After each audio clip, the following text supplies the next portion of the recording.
So I got a request from someone who commented on one of my old videos about wanting to see more games from a team that I used to run built around offensive trick room Victini way back in the early days of X and Y. And that's when I realized I still had some old games from Smogon Tour 17 that I was going to upload, but I never got around to narrating them. So I decided to go ahead and do that this month for you guys. A little unfinished business, if you will. But when I went to look back at the games, the only problem I saw was that I only used the team built around offensive trick room Victini once during this particular weekly tour run. I'm not just going to narrate that one game, and I'd rather do all the previous games that will lead up to that point first. So here we are. Round 1 of week 4 in Smogon Tour 17, which was very early X and Y OU. And I gotta say, after looking back at this match, I think I understand why people hate Stall more and more with every passing generation. Anyway, Mulligan is here, guys. This was the Sunday tournament in particular. My opponent for round 1 is the user Cause and Effect. Let's take a look at the teams. I'm using a Stall team that might look familiar to some of you. I'll probably leave a link to a previous battle where I used this team a couple of years back. It's more old school in the sense that I'm using multiple hazards to stall other teams out, namely Stealth Rock and Spikes.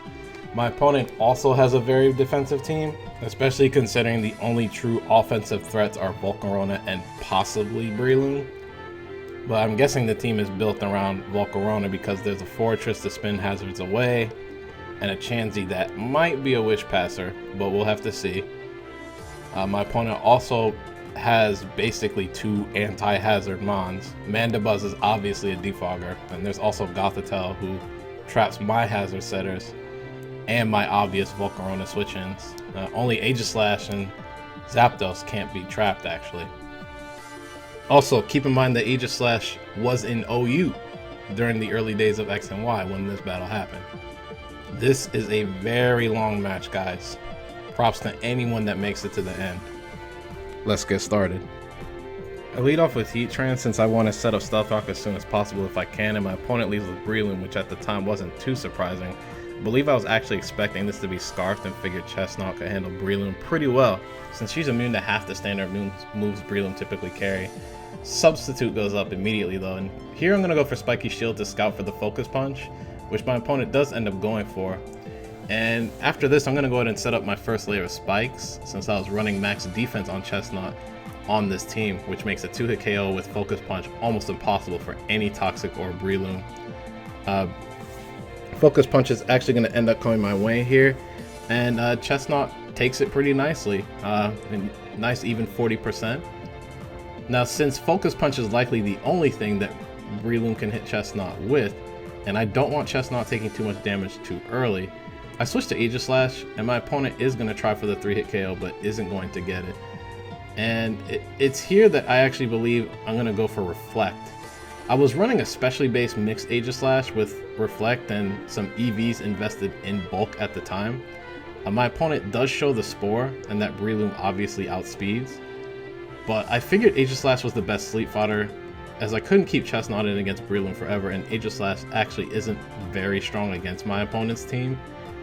I decide here to just stay in and try to burn off sleep so I can at least break the sub. I don't really care if Aegislash ends up getting put to sleep again. I go for King Shield because I didn't want to get 1-hit KO'd by Seed Bomb while in Blade form, and I get the immediate Wake, which actually works against me. And my opponent strangely went for the Focus Punch again, though, expecting me to switch out, and I decided to go back to Chestnut, predicting the Spore, which my opponent did go for, and then I'm going to go for Spiky Shield again. The whole reason for this is because I wanted my opponent to reveal the 4th move on Breloom early. And because I'm playing Stall, I want to get as much info on my opponent's movesets as I possibly could. But I realized that the 4th move is not going to be shown, so I just go back to Aegislash on the Focus Punch. And since Focus Punch almost 2-hit KOs a max defense Chestnut, I figured a stab Shadow Sneak with 24 attack EVs from Aegislash should break the sub based on Breloom not being invested in bulk, and I do end up getting it right, and I break the sub before taking another nap. Now I decide to change plans and go to Clefable, this time on the sub to try and deal with Breloom. But my opponent predicts the switch and actually goes for Focus Punch unprotected. So I get out-predicted again here, and my opponent gets the free sub on my Wish, when I could have gone for Moonblast to at least keep Breloom from having a sub. I took the defensive approach instead and wanted to keep my team as healthy as possible, but now I go for Moonblast to break the sub, but I had to take a Seed Bomb to do it. Wish did, however, put me in a better position than 2 turns ago, and the crit did not matter at all. But my opponent is going to go to Fortress here to tank the possible Moonblast, but I switch back to Aegislash expecting the Seed Bomb. I potentially could have made the aggressive play here and predicted this by going straight to Heatran or even Zapdos. What my opponent did, though, made sense since Breloom can't 2-hit KO Clefable either. But this gives Fori a chance to either spin my spikes away or set up hazards of her own, because I can't stay in with Aegislash and let Fori just spike all over me. I have to go to Heatran, and my opponent reveals the Toxic Spikes. And my team doesn't exactly like Toxic Spikes, but Clefable's actually carrying Aromatherapy, so I decided to take advantage of the free turn instead of Stealth Rock. Before attacking, my opponent goes to Gothitelle to trap Heatran, which I was thinking pretty much confirmed that Gothitelle was carrying Hidden Power Ground and was likely Scarf, because that's what some people were running back in early X and Y.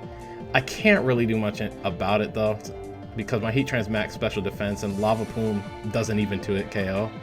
So I just went for Protect just to confirm the Hidden Power Ground. I decided to go for Toxic because I didn't want to burn Gothitelle, as I knew my hazards weren't going to stick around forever because of Mandibuzz. My opponent did show the Hidden Power, which is a 2-hit KO, confirming its ground. The crit was actually pretty big because I had a chance to survive the second one if that didn't happen with my EV spread. And I went for Protect again because I still could potentially survive the another one. So my opponent tried to go for the KO with HP Ground, then I went with Lava Plume, which actually would have been a 2-hit KO based on the damage.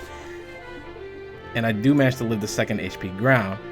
I went for Protect again to try to finish Gothitelle off with Toxic, but my opponent switched out to Mandibuzz, and I expected to lose my hazards to Defog here, so I went for Toxic to start the process of wearing down Mandibuzz as well. I don't want to burn her with Lava Plume, and my opponent actually tried to OHKO Heatran with Foul Play, but missed out, and rolled the minimum damage on top of that. Now here my opponent's going to go to Chansey, and I go for Protect to try and let Toxic do its thing. I decide to go back to Clefable and try to preserve Heatran so it doesn't go down to something like Seismic Toss, and my opponent showed the Aromatherapy, and it's here I knew that this was going to be a long one, and I wasn't going to be able to just wear down this team. So I just go for Wish just to scout some more, and my opponent does reveal the Seismic Toss, and it's here that I decide to also show that I'm carrying Aromatherapy on Clefable as well, and my opponent just goes for the S-Toss again, knowing Clefable can't really touch Chansey. And I decided to stay in with Clefable anyway, despite not being able to actually damage Chansey, because I wanted to scout the set and get as much info as I can on what moves Chansey was carrying.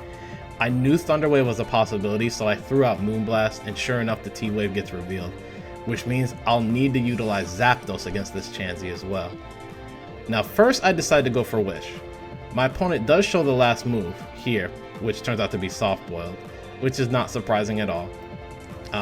So this is the classic moveset that's been run by Chansey in competitive Pokemon for many years now. But I decided to try and bait Mandibuzz to get some damage on it, as I really needed to get rid of its Defog user so my hazards can do their thing. I went to Chestnut first to force the Chansey out since she can't T-Wave me due to Toxic Spikes. My opponent threw out S-Toss, and then I double switched back to Clefable expecting Mandibuzz to come in, and sure enough it does. Now here I go straight for the Moonblast to get some damage on this thing, but I get the full paralysis, unfortunately, and miss out, and my opponent basically gets a free Defog, which was really crippling, as it just means that the game is just going to last that much longer. But I still decided to stay in with Clefable and just wish up at this point, hoping to maybe get Heatran back in if Mandibuzz sticks around, but Aromatherapy would be the backup. Chansey ends up coming back in, however, and I can't go to Heatran now due to the Seismic Toss, so I just stay into Aromatherapy and heal up Chestnut, Clefable, and Aegislash. And now we have to start over again. But now that I've seen Thunder Wave, I go to Zapdos predicting it, and I nail it. Now this is going to give me a free chance to go for Toxic, which I decide to do, and my opponent just goes for the Seismic Toss here. And it's here that I'm actually just going to Volt Switch out to Clefable again. Probably expecting another Seismic Toss or Toxic if I recall correctly, but my opponent's actually going to go for the Aromatherapy right off the bat, which was honestly a bit surprising, given the limited PP Aromatherapy has. But now that I'm utilizing Zapdos against Chansey, I'll need to consider PP stalling it out with pressure if I can on Toxic and Seismic Toss, and using Clefable to heal with Aromatherapy sparingly. So I go back to Zapdos to absorb the Thunder Wave, which I nail again.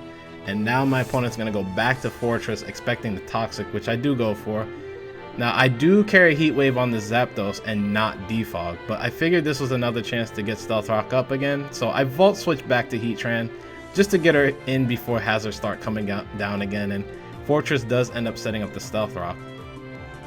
I'm going to go ahead and set up my own Stealth Rock again, knowing Fortress will switch out. And my opponent obliges and is going to go back to Chansey. Now here, my opponent is actually going to double switch back to Breloom though. And I'm really not sure what he was expecting, unless it was Toxic from Heatran. Regardless, I go for Protect because I didn't want Heatran to get paralyzed. And it's at this point I decide to just let Heatran be Sleep Fodder instead of Aegislash, now that I got Stealth Rock back up, because Mandibuzz isn't going to be at high health when she comes back in to try and defog again. Breloom does indeed outspeed Heatran and goes for the Spore. Now I thought for sure Sub would be set up again, because for anyone that hasn't figured it out by now, I don't have a phaser on this team to force Breloom out with either a Roar or Whirlwind or Dragon Tail. So I go to Aegislash since it can deal with Breloom decently well, but my opponent goes straight to Mandibuzz, which is very bad for me because now he basically gets another defog for free, and this time my rocker is asleep. And this Aegislash can't touch Mandibuzz, so I have to go back to Clefable to threaten it out, at least somewhat. And the defog does go off. It's here my tutor decides to come in and check on me, just to see how I'm doing. And my opponent switches back to Gothitelle though, predicting the Moonblast, and nails it because I got Tunnel Vision and wanted damage on Mandibuzz, and I paid for it. And now I know Clefable's basically crippled for the rest of the match because I'm almost positive this is Scarf by this point. I just protect the Scout, and sure enough my opponent shows the trick. The only thing I can do now is go for Moonblast, and I get a nice parting gift for taking down Gothitelle. A fashionable choice, Scarf. And my opponent's going to take advantage of this and bring Fortress back in on the free switch to get a free hazard down. So I'm going to go back to Zapdos since it's the only thing I have right now that can deal with Fori, since Heatran is still asleep. And Fori's first choice of hazards is Stealth Rock. So here I show that I do carry the Heat Wave, but I miss, and my opponent gets Toxic Spikes down for free as well. And I just decided to Volt Switch out at this point to see what my opponent would do. Since now that he's seen the Heat Wave, he's not going to keep Fortress in, and he's actually going to go back to Chansey. So I'm just going to go over to Clefable because I want to wake Heatran up with Aromatherapy or heal Heatran with Wish. Now I do decide to end up going with Wish first, so I could absorb Seismic Toss damage again and see if I can take status off the team. And my opponent double switches back to Fortress to try and take advantage by putting down more hazards.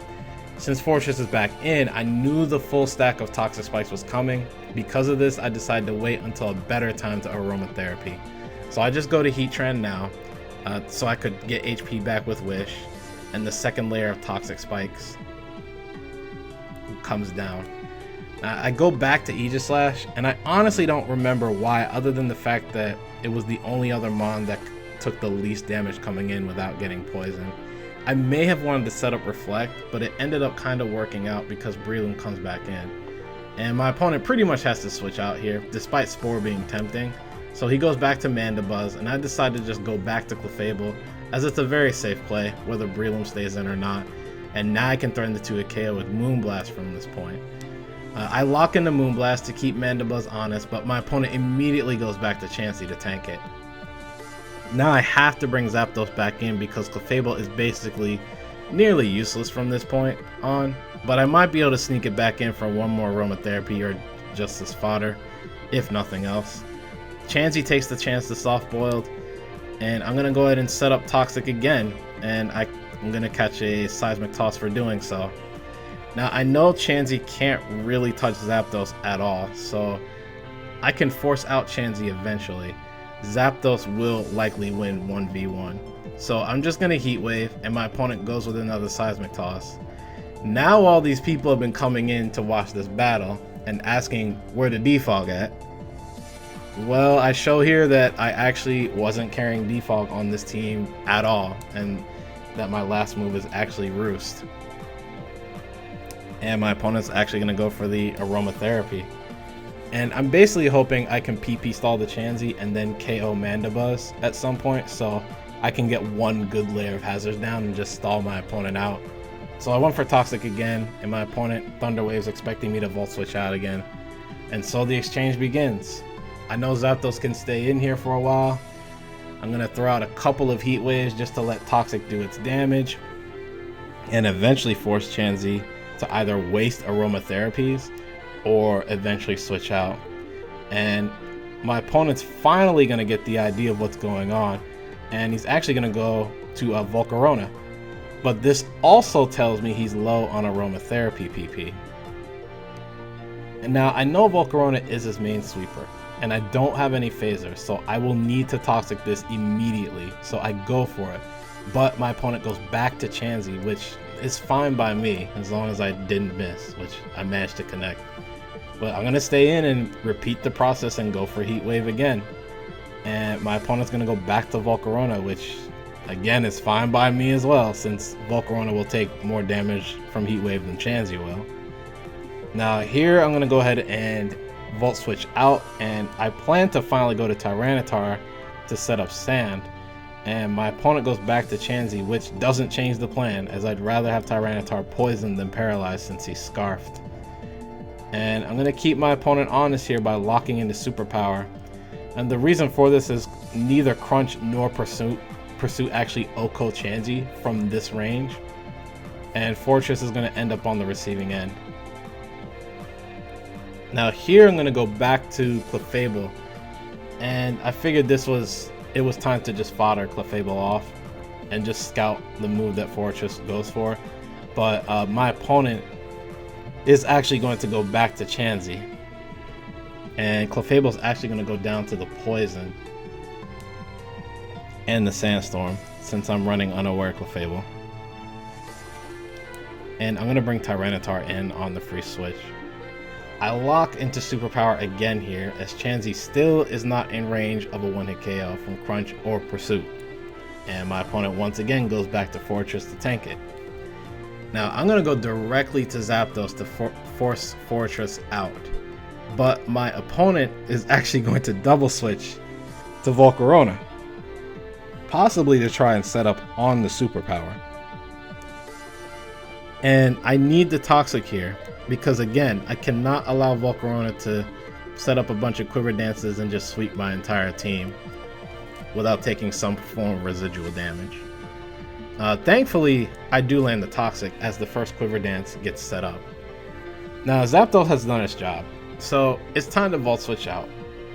Now, surprisingly, my opponent is actually going to go for the Fiery Dance right off the bat.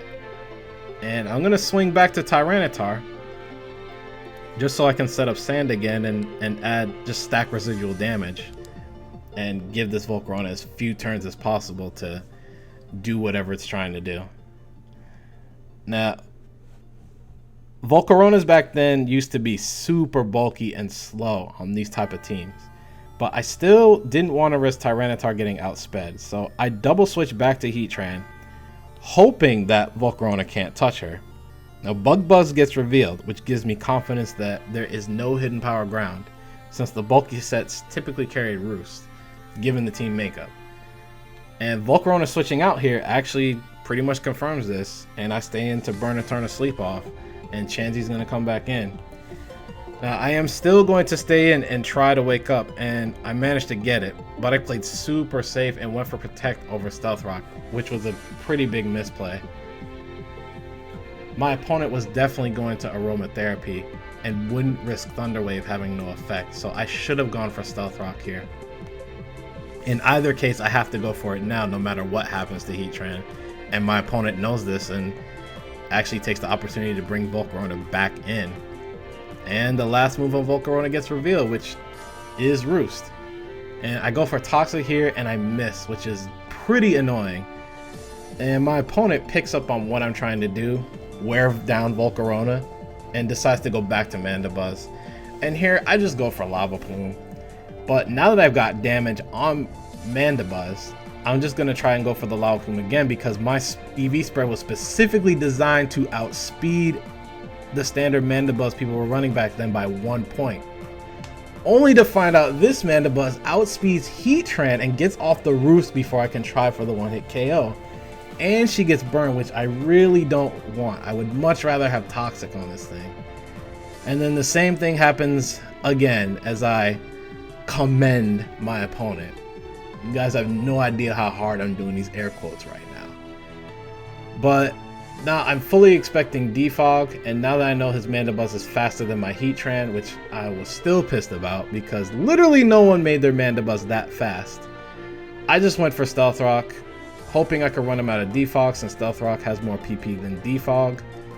I am not on tilt yet, but I'm one step closer.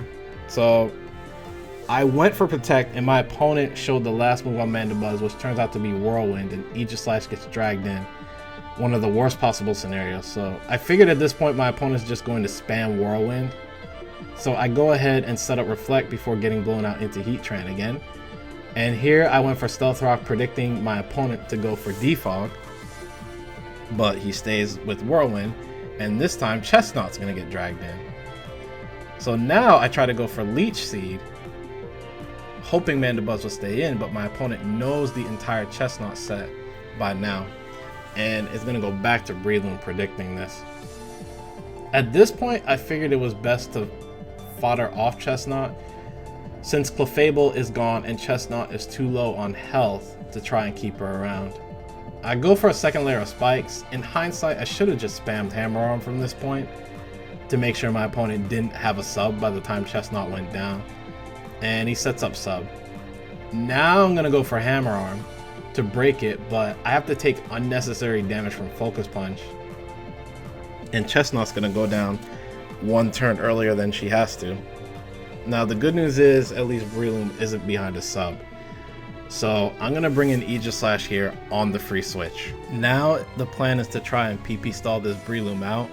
Because Breloom has Spore, I expect Aegislash to be asleep most of the time, and Breloom can't really hurt Aegislash if I have Reflect up.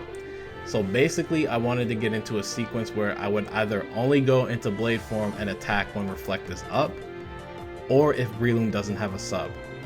It got to a point later on during this exchange when I just stopped going for Shadow Sneak altogether because Poison Heal was just going to keep Breloom at full health anyway, and Shadow Sneak doesn't do enough damage to be a 2-hit KO with my EV spread. And my opponent picks up on what's going on after several turns and finally goes to Chansey, expecting me to stay in and try to stall some more and get off a free softball. Then he manages to sneak it in. Now that my opponent's managed to sneak Chansey back in, I'm going to have to end up going back to Heatran, knowing that he's going to take full advantage by going for a softball to heal Chansey up. And I'm going to have to just start setting up Toxic again and try to run him out of PP for Aromatherapy. Unfortunately, I missed the Toxic, and at this point, after the second softball, my opponent's just going to start spamming Seismic Toss again. So I go for another Toxic, and this time I land it. And at this point, I'm just going to go for Protect.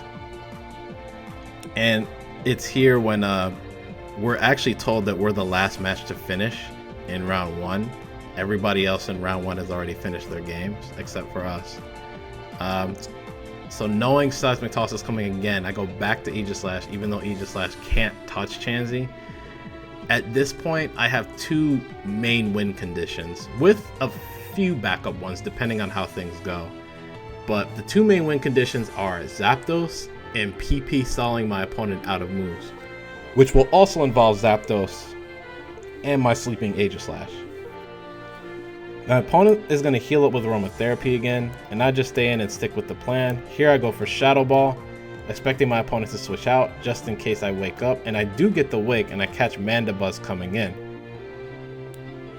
And because of that, I'm going to go for Shadow Ball again, expecting either Defog or Whirlwind, and my opponent goes for the former. And finally, this is it. I have a chance to OHKO Mandibuzz with Shadow Sneak, and I can finally get rid of this thing and at least have Stealth Rock down for the rest of the game at some point. But I miss out on it, and Mandibuzz roosts up to live to fight another day, extending the game even more. Now I can't allow Aegislash to take a foul play, so I have to King Shield here, and my opponent obliges by going for Whirlwind, and Zapdos, thankfully, gets dragged back in. I'm going to take the opportunity to go for Roost to top up, since my opponent is basically forced to switch out, and Chansey's going to end up coming back in. And I'm going to have to start the process again with Toxic, because he has to be very low on Aromatherapy by this point.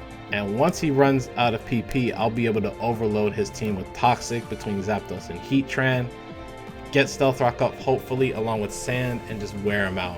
And my opponent went for Softballed again. I just went for Heat Wave, and then Volcarona ends up coming back in. And my opponent goes for Roost, and I'm just gonna Toxic the Volcarona as well, since I can't allow it to set up Quiver Dances and sweep me. And it's time to start making some plays, because the plan is close to coming to fruition. So I go for Volt Switch, and my opponent brings Chansey back in. So I decide to go back to Aegislash. Now I'm predicting my opponent to go back to either Volcarona or Mandibuzz. So I'm going to double switch back to Zapdos and catch Mandibuzz coming in. Now here I'm going to go for Toxic, knowing my opponent probably won't keep Mandibuzz in and probably won't bring Fortress in either. And I catch Chansey coming in.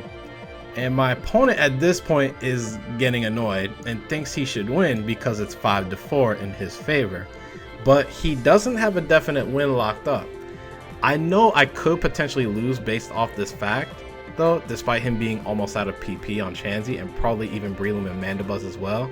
I tell him I have at least 2 outs, which I wasn't lying because I know his position is not as great as it seems. I went for Heat Wave, caught Volcarona coming in, then followed up with a Volt Switch and catch Chansey coming back in, and I'm just going to repeat the process with Aegislash. Now my opponent is trying to preserve PP at this point by just switching around. Because of this, I double switch back to Zapdos, expecting Chansey to not stay in, and I catch his Mandibuzz coming back in and get a bit of tempo. And Zapdos is just going to allow me to control the pace of the match at this point. I still have a decent amount of PP left on my moves, and pressure is going to eventually burn my opponent out. So I go for Toxic once again. And I had no reason to switch out of this Chansey because I knew I would stall his PP out this late in the game due to pressure. So I go for Heat Wave again, and my opponent switches in Breloom expecting the Volt Switch, which was a huge misplay and allowed me to even up the score. And that just put my opponent on tilt, and he forfeits the game, and I actually get the victory. Whew, that was a long one. And even at the end, there was no clear winner. But I definitely knew I was not at a disadvantage towards the end of the game, despite being down 4-5. But I didn't give up, and that allowed me to move on to the next round. Never forfeit. Anyway, hope you guys enjoyed. If you guys like what you saw, hit that like button just below the video. I know it was a very long one. I greatly appreciate it. But it does help me out immensely when you hit the like button. If you didn't like it, then hit the dislike button, but let me know in the comments as to why. Other than this was too long. Anywho, if you guys don't want to miss the future stuff coming down the pipe, subscribe to the channel if you haven't done so already. Links to all the social clubs I hang out at are in the description box below. Twitter, Google+, Twitch, all that good stuff. Anyway, I move forward. Stay tuned for round 2, which will hopefully be next week. And until then, Mulligan is out. Take care, guys. Peace.